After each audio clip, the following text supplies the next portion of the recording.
The problem of diversity in the class only worsens your learning in classrooms.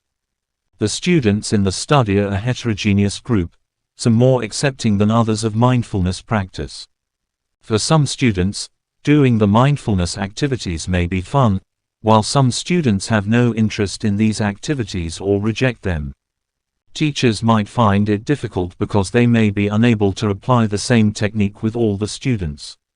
Thus, they also allow the teachers' minds to be flexible and as it can handle all the students in such a class as handled by this adaptation process could take a tremendous amount of time, and it would be very demanding as there is a need the context for each learner. Another big challenge is that too many teachers are not trained adequately and professionally disengaged. For these mindfulness interventions to be effectively delivered, the following areas that pertain to a teacher are of importance, and the mindfulness practices and how to be a support to students in them.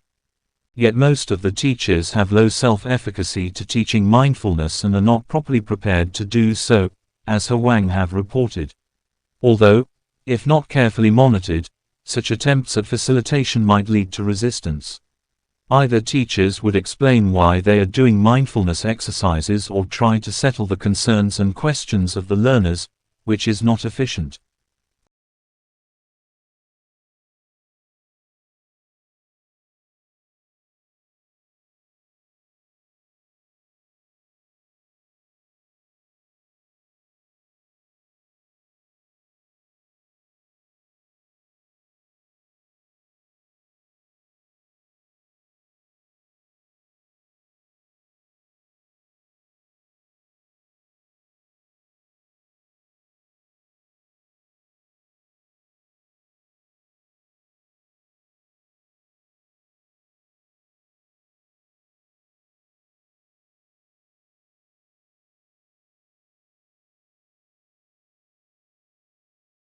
Positive correlations between teachers' permissive beliefs about mindfulness and the usefulness of the approach for teaching were found.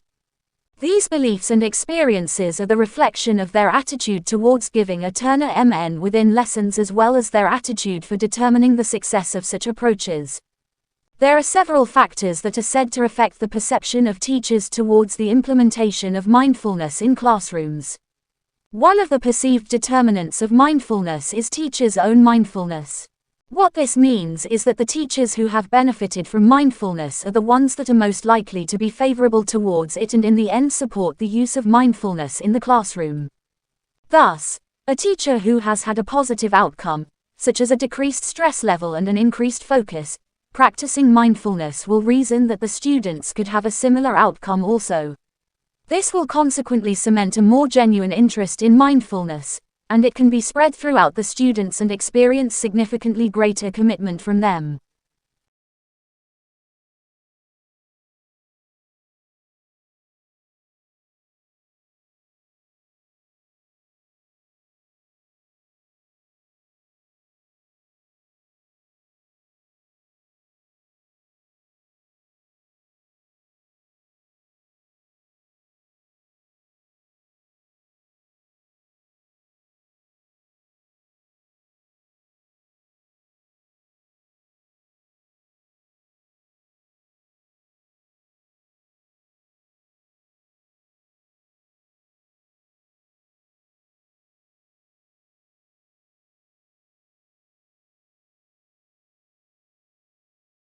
Other school climate and leadership factors shape the effectiveness of the selected mindfulness interventions as well.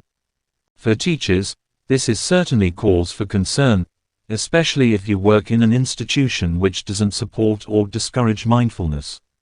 This lack of support from the school administration might be an indication of there being either no time or physical space for the practice of mindfulness. On the other hand, the schools that embrace the culture of mindfulness are more likely to provide a better platform for such interventions for the following reasons.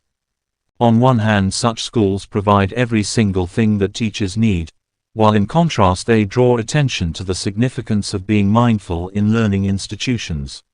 Overall, It is important to point out that mindfulness intervention for students has statistically sound positive effects, but for teachers, the practice of the intervention is accompanied by a variety of challenges.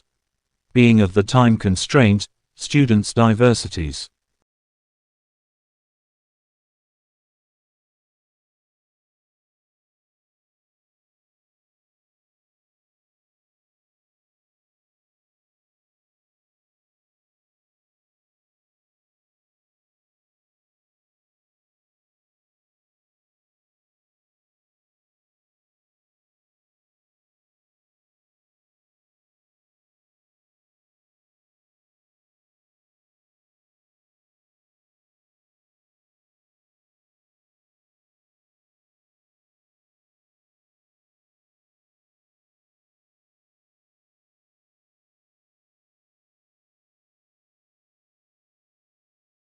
The authors reason that educators who already advocated for a lifestyle of comprehensive education that prioritizes academic success and stability in the emotion will be prone to take advantage of mindfulness.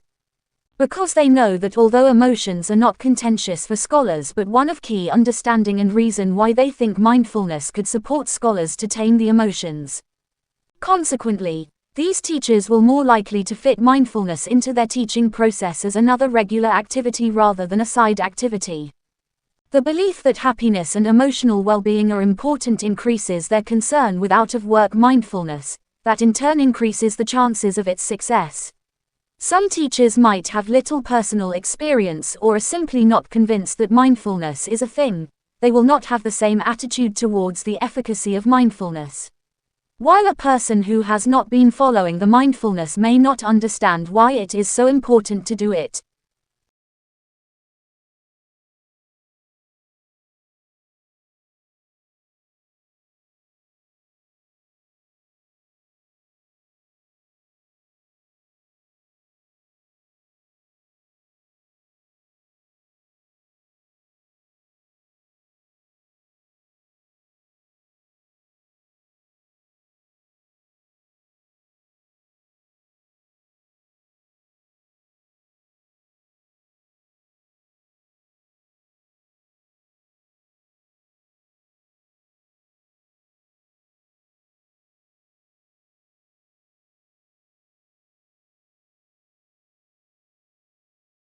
Teachers from cultures in which the practice of mindfulness was not valued would need to be sold the benefits of practicing it more convincingly, as it shapes their ability to give them fully to the practice. Additionally, the teacher's view is based on the student's response to the mindfulness exercises.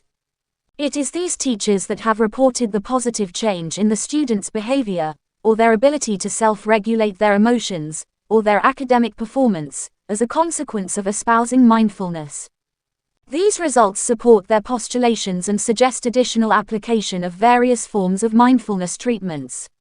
One example of this would be that, when a teacher sees students be more calm and attending in class after the practices, the teacher probably will have a positive view on the practices.